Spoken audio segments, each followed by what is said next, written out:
different depths.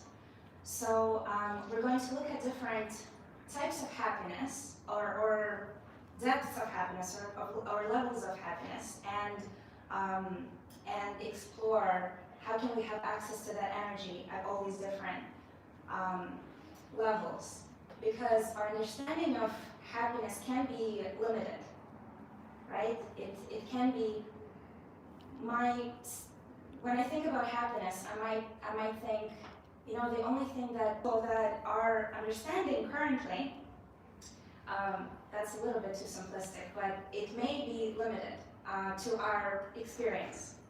So we'll look at what the scriptures say about the different levels, so that we can expand our understanding, right? So in the scripture called Taittiriya Upanishad, there's a verse that says, Brahma Pucham Pratishta, which means that everything that exists in this world can be divided into 5 categories, or there's 5 levels to reality. And that means that we can perceive and interact with reality at 5 levels of depth. And in the Vedas, we often have a tree analogy to describe the world. And if we look at this universal tree, what are the different components? We have the leaves, we have the branches, we have the bark, and the roots. And these are all the different levels of perception. And there is a juice, so to speak, flowing through the whole tree. And that juice is the energy of bliss. And where do you think in this tree, where can we find most of that energy of bliss? Where is the most juice located? The roots, yes. The root, the source of it all, right? The roots generate this energy and bring it up to the trunk, up to the branches and the leaves, etc. So when we interact with this world superficially, we have some access to that energy of bliss, right? To some extent, but there's a little bit of it. So even if we can fully enjoy all the leaves and the berries and whatever it is, the amount of bliss that we are able to experience there is limited. So the deeper the person goes in the closer to the root in our interaction with reality, closer to the source, to the divine source of everything here, the more bliss we're able to experience. That's basically the premise of this. And there is 5 levels of reality. 5, and we're going to look at it specifically through the lens of happiness, so we're going to say there's 5 levels of happiness. First level, that the leaves level, the superficial level, is called Annamaya. That's the happiness that we derive from our senses, getting into contact with the sense objects. In other words, this is physical level, physical perception. Second level is called Pranamaya. So we're moving closer to the root, right? So second level is Pranamaya. Happiness from interacting with living beings. Prana means life force. So anything that has life force, anything that's alive. Relationships, that's our emotional, relational happiness. Deeper we go, we have Jnanamaya. Jnana means knowledge. So on this level, we gain happiness from understanding the laws of this world and living in harmony with those laws of the universe. Deeper is Vijnanamaya, and that is a level that that is the first level that goes beyond matter. This is what Monique said. This is absence of suffering. At this level, this is the first level of happiness we can experience, where we're kind of at zero, like where that heat of material existence is not touching us anymore at that level. But even deeper, there's something even more attractive, which is anandamaya, happiness from connection with the root of everything, the source of everything, and that is the person behind all creation. And that is what is called bhakti, the loving relationship with the divine, with Krishna, with God, which is, of course, allows us for unlimited amount of bliss and happiness, because that is the root of everything. Okay, so we'll go through each of these levels and we'll talk about how can we access that energy of bliss at each of those levels, because it exists even at the physical level, as we know. But there are principles that allow us to actually experience some joy from it, and there's some things that we can do incorrectly. And that basically just means that we won't have as much access to that happiness at that level. So, Anamaya, first level. This level is the most accessible level. There's no qualification needed. The only qualification is we need a body. We need a physical body. Anyone has one of those? Okay. So great news, you can experience it. So happiness on this level is, again, just the happiness of our senses. So little cheat sheet for us there, but what are the senses that we have? If we can just name all of them. Sight. Yes. Taste, sight. Sound. Yes, hearing. Touch. Smell. Yes. Everyone gets an A. So we can look at all of these senses and address them and say, touch, I want happiness. Touch will say, okay, Champaka, I want, what does it want, generally? A cat. A cat to pet, okay? Yes. What else does it want? A hug, okay. That's going a little bit into the emotional realm, okay. Kara cannot be kept from depth. And what else? What else might it want? Massage. A massage, great. Fries. Yes. Huh? Fries. Absolutely. The tongue. Give me some fries, please. So yeah, we need to address them, and they will say, they will dictate to us, how can you satisfy me? In return, I'll give you some happiness. So we have to please the senses. We have to serve the senses. Serve is an important concept in all of these levels. There is a component of service. Because why? Because we are dependent, unfortunately, on other things to make us happy. Because if we, well, let me ask you instead, do you have control over being happy? Yes. Yes? Okay. How so? Conceptually, yes. Conceptually, yes. Okay, what does that mean? Yeah, Riza. Like eating with food. Yeah. What's hungry? Is my stomach hungry, or did I let my mind get control and say, am I hungry? Yeah. Because that was happening earlier today, where it was a senses thing. You're walking down the street and you smell French fries, and then it's the sense of your sensory is in control. But is your mind active? And I was like, no, I'm not hungry. I just smell French fries. And so just that kind of a thing where the emotions will make you feel like it's real, and then if your mind just goes, this is happening, but will my mind be in control of what happens? Right. Something like Yes, that's very good. So that's an example of knowledge and awareness that you have from your practice.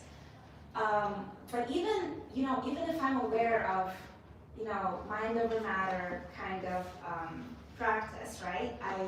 I can tell my body I'm not hungry or I'm not this or that. I'm not going to follow what my sense wants. But if we have some awareness and we can guide our mind to in different ways. But if we had full independence or control of being happy, then we would have no problem to just be happy at any point in time, right?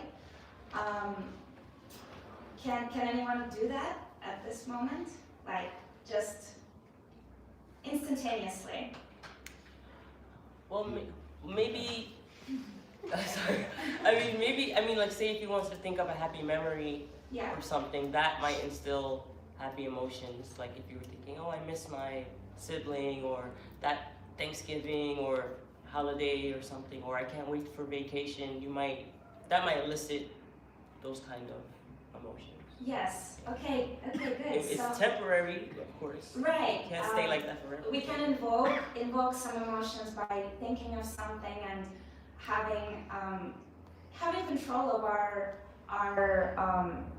mindset, our think positively, all of this. We have some control. But if we could have truly, if we own that energy, then there would be no question of never being not happy. So that means that we are dependent on either someone or something, a process. Just like you're all clearly spiritual practitioners, so you know that there is a process, there is a practice that can help us have more access to happiness. But we need to follow this practice. We need to follow certain processes to train our mind accordingly, so that we can have more of that energy. But we are dependent. So with this first level, with the level of Annamaya, we are connecting with the tree of reality. We are connecting with God's energy, but we are doing it at the most superficial level. So the amount of bliss that we can experience is limited. Because let's look at this. So how long does this happiness on this level generally last? And let's take an example. So let's take the tongue example, because it's we can all relate. I mean, we can relate to all of these, but let's name me some really yummy food. Ice cream.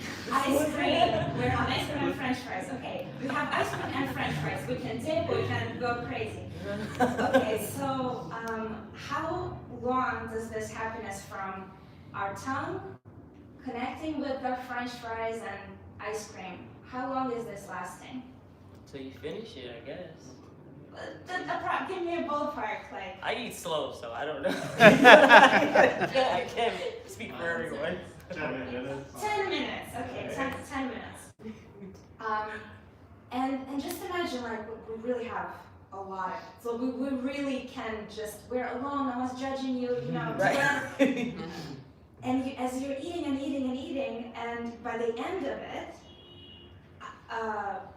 our appetite has already gone down. I mean, the peak pleasure is probably just before we start, actually. We know from psychology that when we're waiting when we know something's coming, the pleasure is actually higher than when we first dig in. So then we start to eat and then stomach is feeling full and the tongue is used to the sweet and the salty and the everything. And by the end of it, we're like the last 2 French fries. gaining as much joy anymore. So, I mean, yeah, a few minutes, tops, right? And then by the end of it, we might even feel heavy, or, you know, like we might even feel worse than before. There might be some good memory of, oh, that was really good, you know, and that might last for a little bit longer, but that's it. That's just what we can get from our senses,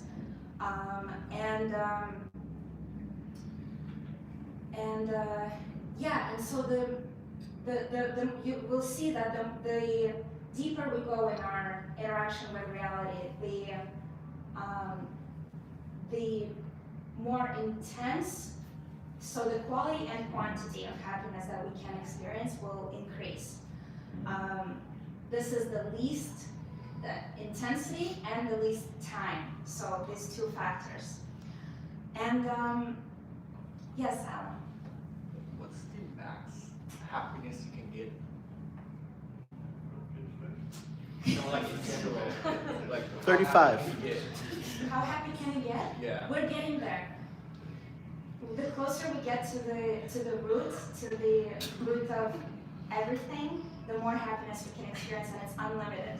So it's infinity? Infinity. You just keep getting happier and happier Yes. non-stop?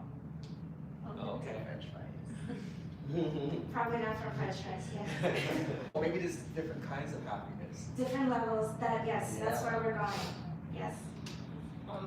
So just to clarify, this level of happiness, as far as it's dependent on the senses, we're not necessarily saying the senses are bad.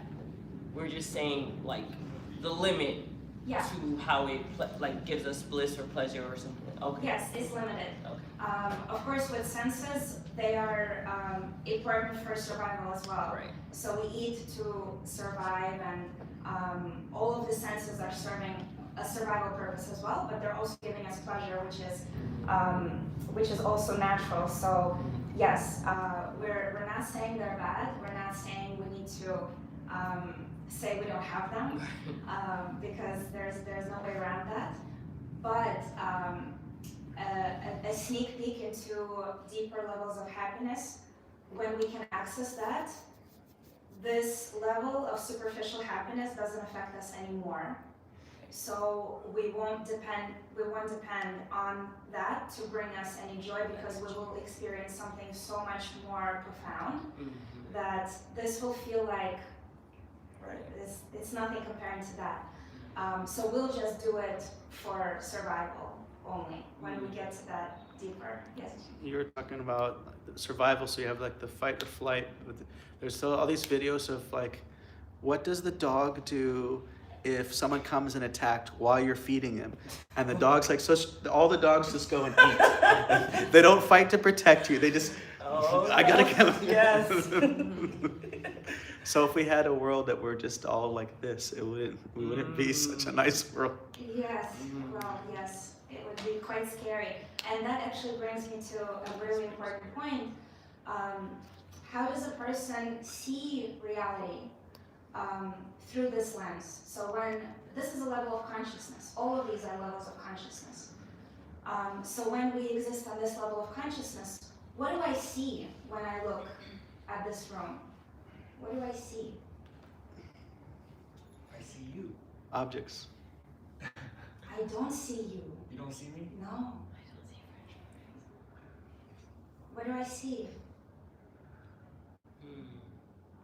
I see food for my senses. Interesting. I only see food for my senses. I don't see you as individuals. And if I were to throw something in the room and one of you would get hurt by it and say, ouch, that I would be like, huh, what? Who's here? I don't see individuals. I only see, how can I enjoy, how can I please my senses? I don't see the living beings behind just the sense of touch or the sense of whatever. And that's if someone is maybe less aware of. That is Of This of- lowest level of consciousness. Okay. So this is generally animals. Right. I mean, Right. we can also degrade ourselves to this level as Right. well. Yeah, absolutely. But this is a very, very kind of Short term. almost animalistic level of consciousness. Okay. No respect for life. Right. Yes. Question, is it possible on this to, if you only operated at this level, can you still be selfless? Like, even if it's a taste, but if you're sharing that, or if you're sight or sound. That means that you're not at this level of consciousness. If you have a concept, if you have a conception of selflessness, that is much higher. That is I see, so that's in a. yes, completely. So yes. This is like a bacteria's brain. It's like, what can I eat? What can I eat? What can I Yeah, eat? what can I eat? I can't eat? No, I can't. Yes. So on this level, how can we access this energy of happiness at this level? What is the principle? How can we feel the most happiness at this level? By consuming more? Just gonna put everything we increase it. Yeah, I mean, that is probably what we think to do before we think what's really going to give me. But yeah, that is kind of the first instinct. Let me just consume more, so I'll have more happiness, right? But no, we know that if I just do that, then what's gonna happen? We're gonna stop enjoying or getting the same amount of pleasure. Right, the body's gonna get sick. Our ability to enjoy is going to decrease drastically. There are rules for all of these. There are universal rules that we have to accept. There's laws of the universe that we, if we're intelligent and we want to experience some happiness, we have to accept that there are laws that rule everything here. And if we want this happiness to last longer and be better, quality, so length and intensity, right? Quality and quantity, we need to accept that there are rules. And we don't like that word. We don't like that word, rules, but they're there, whether we like it or not. They're there, and an intelligent person accepts them and lives by them, and so they have more access to happiness. Not so smart person says, I am above that, and I'll just do whatever I want. And what they get is, they will suffer, because the laws of the universe will say, yeah, that's fine, but your body will break down very fast.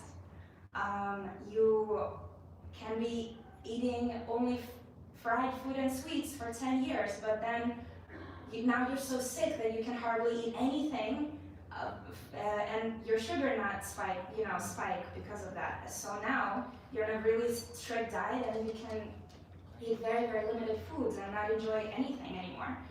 So an intelligent person takes a humble position and respects the laws and the rules that exist here, and finds out what is good for my body, etc.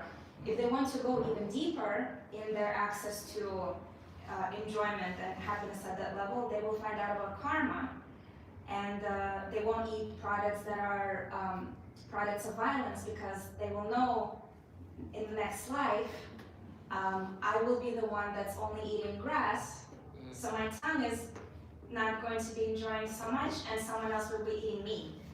So they will find out about that and also follow that law.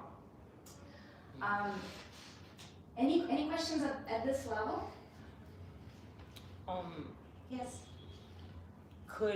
Is like the process of or the practice of fasting could help with kind of maybe less attachment to this form of happiness, of trying to gain happiness, like fasting, like, because like you said, there are rules. So in a way, fasting kind of helps kind of have some kind of discipline with that. Yeah, right? yeah, absolutely.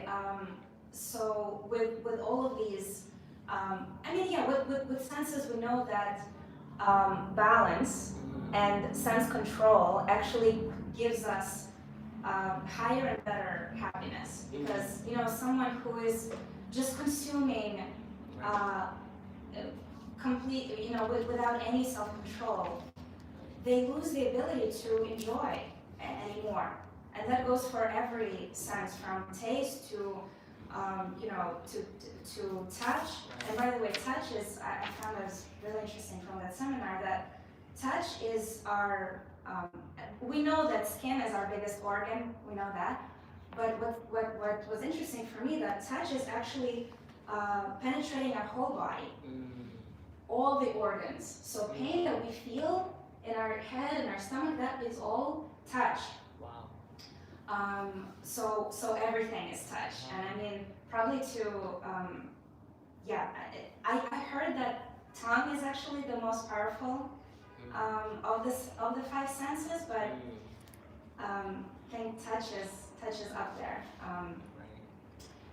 So yeah, definitely controlling the senses, fasting, any kind of regulating, gets us, elevates our consciousness, gets us less dependent on that, gives us freedom to not be enslaved. Right. You know, the saying, right? Yeah. Slave of the senses. So that is really, there's very little happiness there. So we wanna, if we want to stay in control, we need to practice sense control, which is like practices like that. Yeah. Yes. You just mentioned that you have heard somewhere that somewhere tongue is higher than the touch. Where did you hear that? Yeah, because I know that in the brain, the area that responds to that the tongue is connected to, the amount of neurons that is responsible for the sense of the tongue is the most, right, amount of receptors in the brain. So that area in the brain is extremely large for the tongue. Yeah, which is interesting. Right. I actually did a practical experience on myself. Like, let's say if I'm fasting and I'm not eating for a while, then my thought processes changes, right? Yeah. So maybe that's why somebody spoke about the tongue as one of the most important, because like what we eat, the kind of thoughts we have, and the kind of touch we go for.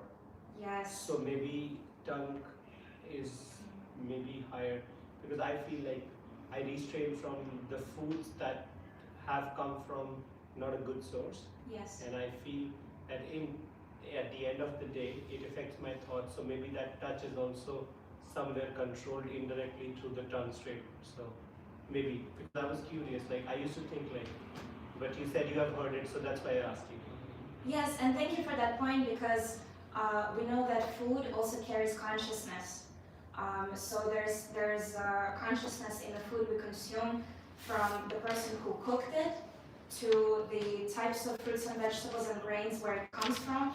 So when we consume the foods, we're actually consuming the consciousness. So that is definitely affecting our consciousness and our thoughts very much. So if we're interested in any kind of spiritual practice, we are very conscious about what we put into our bodies and who cooked and where it comes from, etc. Yes. So like, if an evil person cooks my food, I will become a little evil. It will just degrade your consciousness. So we're kind of borrowing the thoughts and the emotions and all of it from the person who makes the food. So it will affect you. So like if you go to like a restaurant, you don't know who's cooking your food. Correct. So it's a risk. Big risk. I see. By how much? The uncertainty He is there. wants numbers. You want a percentage? Yeah. Like a 1% increase? Pretty sure. 100%. Listen, you don't know, because someone can have a bad day, but they're the chef, and you don't know. Like anything, they're humans. We're humans. Oh, that's why sometimes I might have bad days. I mean, you have to pay attention. I would say to be sensitive to yourself. Like if you eat something and you feel calm, wow, what was it? What was that? Now you eat something else and you're just like anxiety or something. Where did I eat? Every time I eat that, I feel this way. You know, like that's how it works for me. That's how I know if something's in my food, like meat or something. I'm like, wait. What is in this? I search it. Yeah, no, not for me. You know. Yes. What about people who serves your food? That too? Oh, okay. I think that's a factor too. I mean, it's part of who everything around us that we get in contact with affects us. So any kind of association that we get from anybody, it will affect our consciousness. So we know association is one of the biggest factors of one's consciousness, who we associate with. Okay, we have to move on. I'm very happy that this is resonating, but we have a lot to cover. Next level, pranamaya. Prana means, like I said, life energy. So on this level, we perceive other living beings. On the previous level, we only see others as food for my senses, not as individuals. Very scary level of consciousness. On this level, we start to see living beings, and we like someone, we don't like someone, but at least we start to see individuals, and we interact with them to experience this level of happiness. And when we let's see.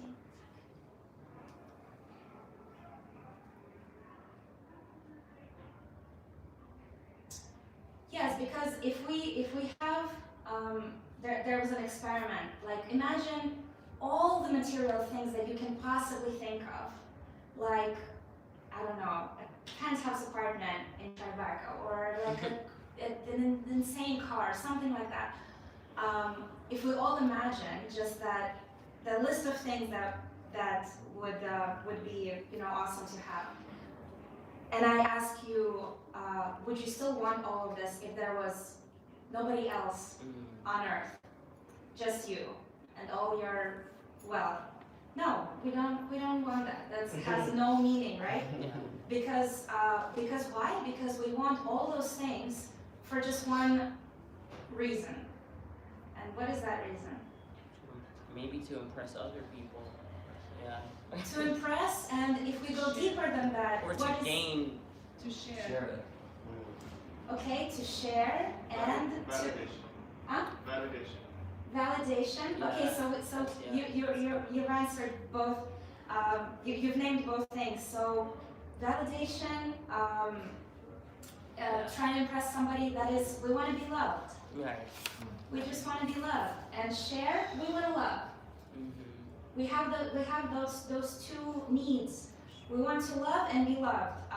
That is essentially, it comes down to those two things. Everything that we do in life, we do to experience love and to give love. And yeah, because if we think about why do I want to achieve certain things? Why do I want to win this competition? Why do I want to move up in my career ladder? We just want to, because we think that will make me more loved. That will Nah. well, It's because you're very intelligent, Alan, but we might think that. And let's take the purest form of happiness at this level, and that is a parent and a child. And we know that's the purest form of love that can exist. Someone that I care about. Could be a cat, could be Yeah, it is. could be someone that I'm taking care of. I feel like it's my baby, So that what kind of happiness is it? When we look at that baby who is drinking the milk, and we are looking at it. Our senses are not enjoying anything, but the level of happiness that we experience, how is that comparing to the first level? It's dependency. It's like a baby, like I think the first, 3 weeks or something? It's like a Lacan thing where the baby doesn't know it's not its mother. There's like no separation. It has no consciousness of knowing it's separate from its mother. So that makes sense. Like it would just be taking, right, and not knowing. But then like after it has a little individualization, the beauty of the dependency. Of wait, I am separate from my mom, and then that I get everything from this source. Yeah. So like that stage between the first and the second person, I'm not separate, right? Mm-hmm. I don't mind, right? And this one is called the beginning of individualization, where it can be the positive aspect. Yeah, that is a great example of moving up the ladder of consciousness, and at some point the child starts to wonder, oh, what is mom like? What does dad want to do? Before I thought that they're just there to play with me and to change my diaper and give me food. At some point, I'll start to realize as a kid, oh, mom and dad want to be alone sometimes, or they have their own interests, or so we're moving up the level of consciousness, and the relationship that we are able to have at that level of consciousness much deeper than when mom is just food, for sure. Yes, but yeah, we were talking about this level. Even comparing to the first one, there's so much more happiness we can experience by watching a loved one enjoy something, watching them be happy. My mom calls me sometimes from India and tells me, I made this so and so like dish for someone, and I was just the whole time I was just thinking that you're not here and you can't enjoy the food that I made. So it's the joy that we get from feeding a loved one, from seeing them be pleased, enjoy, is so much more than we can experience when we feed our own senses. So we all have experience with that. Did you draw that? I would be proud to say yes, but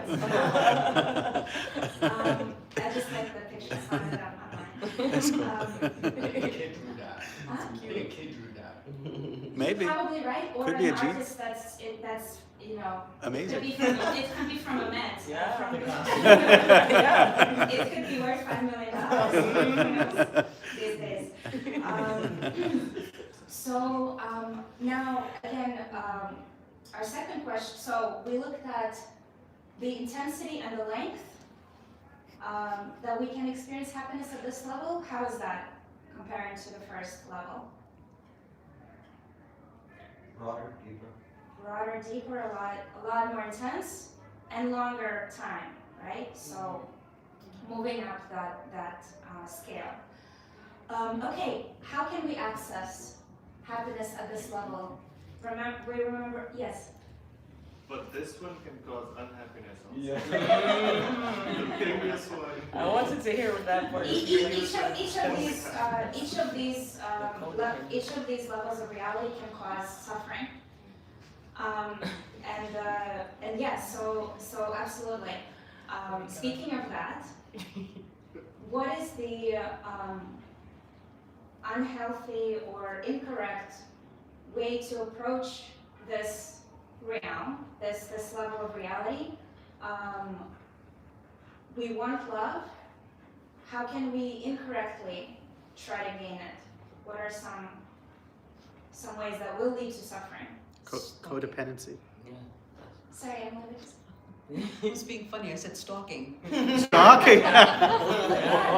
We can force ourselves on someone who doesn't know. No. It's true. I'll say Control. codependency. Yeah. Dependency. Yeah. Expectations. Huh? Expectations. Okay. What else? Well, anything that does not involve reciprocity. Okay. Yes. Anything that doesn't involve reciprocity. Yeah, that's very well put. any kind of manipulation, Yeah. any kind of, I'll force you to love me. Exactly. I will just, whether you want it or not, you will love me. You just will. And manipulation means I know your weakest spots and I will use them against you to make myself feel In control. validation, in control, like I'm important, all of those things, and that leads to a lot of suffering on both sides. So, yes, and the right way to love someone and to be loved, what is that? Unconditionally, Okay, if you can, yes, or selflessly. Without expectations. For the Yeah. joy of giving and seeing them happy. okay, so, yes. But then how can you tell if it's genuine versus like sometimes people, especially in your city, I'll say, but Mhm. Japan everywhere, is like fake, you know? Mm-hmm. So Yeah, we can only look within and be honest with ourselves. But yeah, I mean, we in Bhagavad Gita there's a verse that says, you only know your own body, and by that it means your mind, your motives, your desires. We only know ourselves, so we cannot control anybody else. But we can see signs of manipulation. We can educate ourselves around psychology of people and what does it look like, and we can't control what other people do, but we can control how close I will get to that person. So evaluating that and figuring out what is the distance I want to be with this person, that we can control. But others have full free will to do as they please and treat us as food or however they whatever level of consciousness they're on. But we can look at that and decide, okay, what is the proximity, what is the relationship that I would like to have there. So the right way to access, well, not the right way, the only way to access the energy of bliss, the energy of happiness at this level is the principle of giving. And you all mentioned that. It's to care for someone, to be kind, to help, to serve, right? We all know that these are the rules of how you really get real love and give real love, right? Kindness, care, attention, respect, loyalty, trust, all of these things develop and maintain a loving relationship. Otherwise, we just won't be able to access this level of happiness. If we go with our toxic ways of making someone love us, will that really be love? No. I might scare you into making me feel like I'm important, but oh no, deep inside, you don't love me. You don't really care. I've manipulated you into showing me some importance, but it doesn't satisfy at all because deep inside I know I've manipulated you into doing this. So I can't really experience the level of joy that I can experience when I do follow the principles that are behind this, which is giving. Yes. So why do some people love ChatGPT? You know what I'm talking about, like AI? Okay. It's like some people like love AI, like they're like in love with AI. Oh, in love. Like they Yeah. have a loving relationship, you know, like. That's so sad. Yeah, I've That heard is like so guys sad. like ChatGPT more than girls. Yeah. So, yeah. I mean, I think it's fair to say it's an illusion of love, right? Probably, because love can only be with two living beings. So something that's not alive cannot be loved and cannot give us love, but we can be under the illusion that it does. But the energy that is available there, it's not available there because it's not a living being. So yeah, that is just imagination. And AI never goes against. Maybe one day if it starts going against, then people would love it. He was just mentioning AI. There was a movie many years ago called Her, and now there are robots which are designed to look like human beings and mimic human emotions. So once that happens, I think what he's saying will become even more prevalent because it will be like talking to another human being, even though it's an illusion. It will, because that robot will mimic all the things that you like without the conflicts of someone you like but may have different habits. So that will be even more prevalent. That is the hypothesis of that kind of fiction, but it is also not fiction. It is, we can actually see that it happens. But you know, the people who interact with a software, deep inside, if they're, you know, if they have any awareness, if they're not, you know, degraded themselves to a very, very low level of consciousness, then they will understand that the emotions that I'm seeing is a program, is not real. It's made to mimic it, like you said, but they're not real emotions. So they're not satisfying my heart because they are, they're not coming from, yeah, they're only mimicking. They're not actually felt by another person. And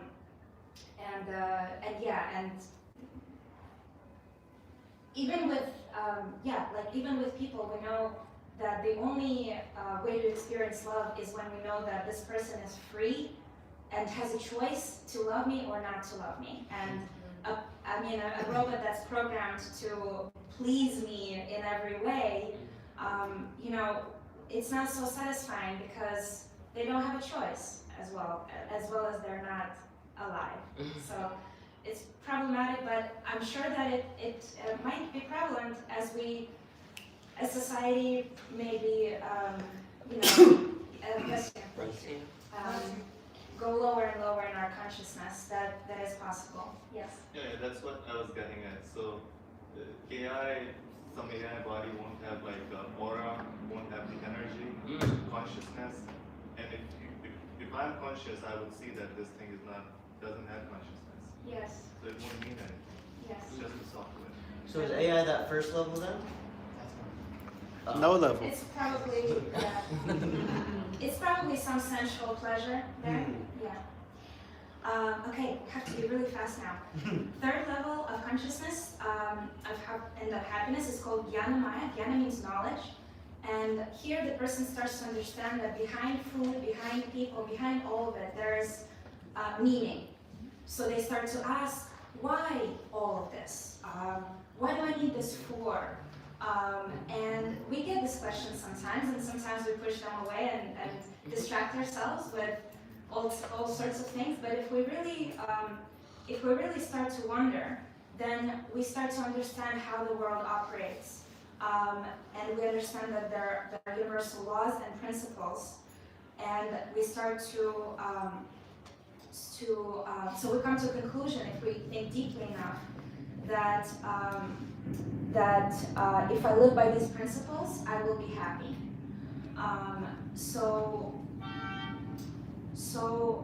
This happiness, just skim through.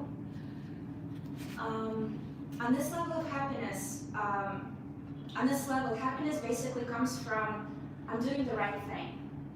I'm doing what I should be doing. I'm doing my duty, and that is more rare. The deeper we go in our consciousness, the more rare this is. I mean, has anyone experienced this?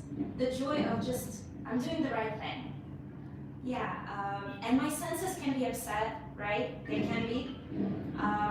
They can be not satisfied, not get what they want. Emotionally, I might not be getting what I want, but I just know I'm doing the right thing, and that feels good.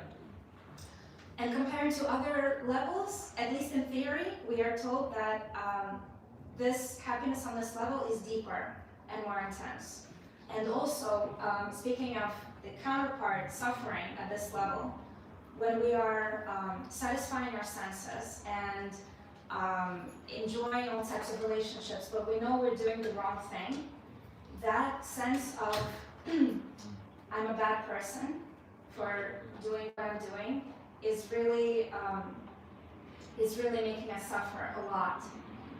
So we try to avoid this, and we try to do things to keep us feeling like, okay, I'm all right, I'm not so bad. And so at this level, if we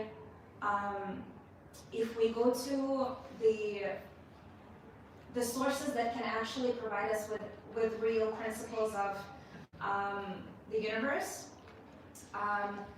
we will actually achieve quite a significant level of happiness.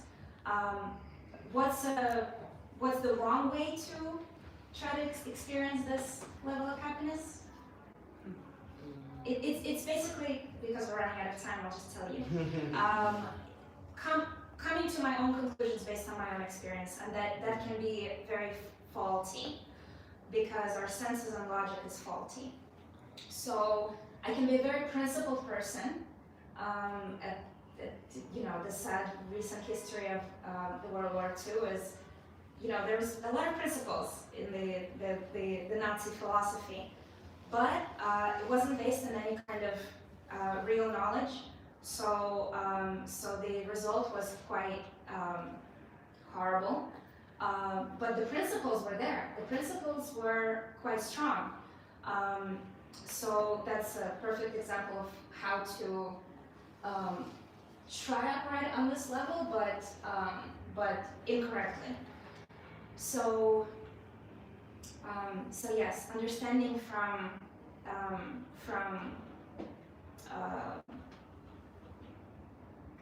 knowledge that can really give us the right understanding of the universal laws, like the Vedas. They explain how the world works, the law of karma, what are good deeds, what are bad deeds, what is going to make you happy materially. Following that, it leads us to this happiness. Okay, I don't have any time for the most interesting part of the class. I don't know what to do. Say it. Never more time. Darshan, what should I do? You can complete it, Adina. Yeah, How many? Say it. How much do we have? You can take -12. it's a you complete the says- thoughts. We all want to be happy. Yeah. Okay, fourth level of happiness is called Vijnanamaya, and on this level, people are called transcendentalists already. So they are. This is the other taglines were dependence on something. This is independence from matter. So this level, you're seeing the picture of this person is seeing the way out of the matrix, so to speak, right? So on this level of happiness, they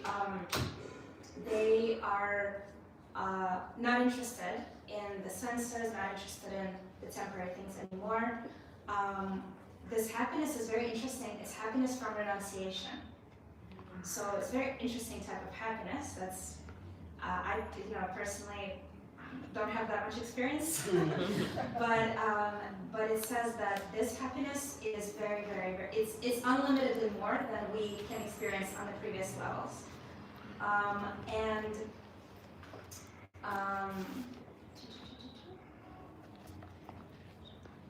So yes, an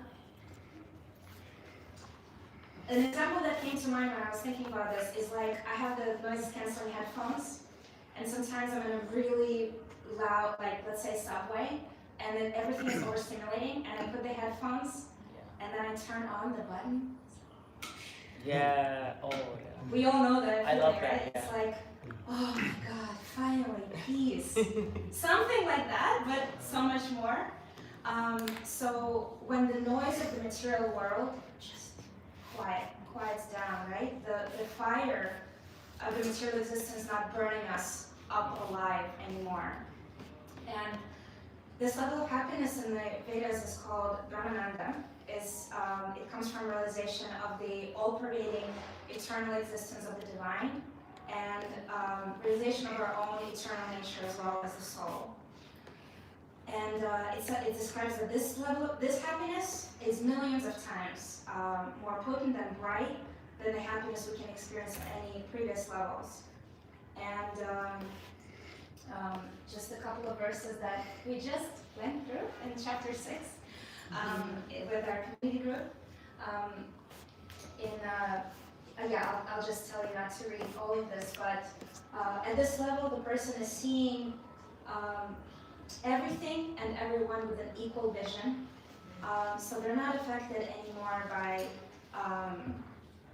the enemies, friends, gold, rocks, everything is equal. They are seeing the true spiritual nature of everything, and so they're not interested to, why are they seeing pebbles and gold as the same? Because they're not interested to buy a house. They don't care about that.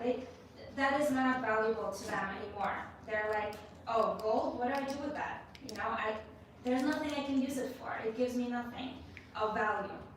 So how can we attempt to access this level incorrectly and experience kind of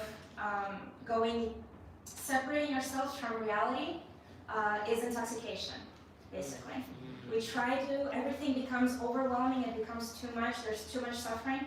We want to escape, and so there's drugs and alcohol and all of these things that allows us for a moment to feel some relief, but of course we know that it comes with so much more suffering than even before. So how to access it properly? We have spiritual practices that purify our consciousness, and following the principles, basically of the spiritual practice, not to go too much into it. Our consciousness will become more and more pure. We'll start to see the true spiritual nature of things all around us, and be very, very blissful. But there is the final one that is millions of times more blissful and potent than even the fourth level. And this level is called Anandamaya, and it's happiness from experiencing, from coming in contact with the source, with the root of everything, and not just with the source, kind of the all-pervading source, but the person behind all of it, God as a person. And and this is basically, this is bhakti, this is devotion, this is love of God, and it's a non-sectarian concept. It exists in many different traditions, and bhakti, the concept of bhakti is not sectarian. It's a spiritual science. Anyone in any religion can practice bhakti, love of God, selfless service, and have access to this unlimited energy of bliss. So I'm just trying to think. I have so much more, but I didn't plan this very well, so let me just.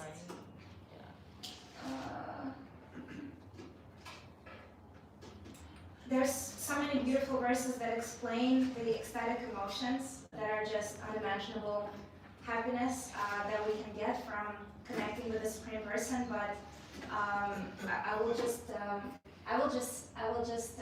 chant this one verse and we'll end there.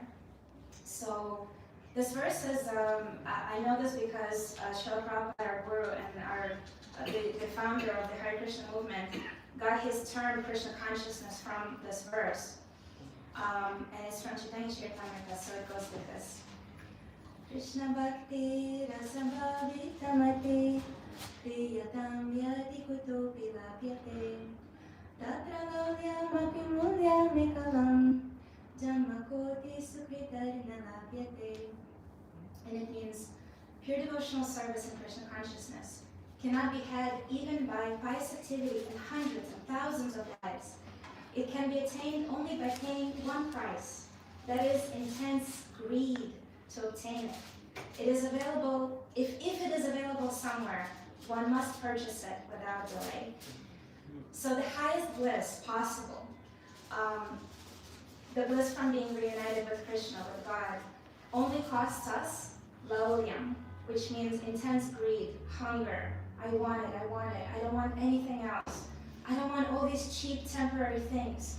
The only thing that I want is the real thing, is the love between me and God. And no intense austerities is needed, no, nothing like that. Like at previous levels, there's some kind of big sacrifice that we need to do, or austerity or something like that.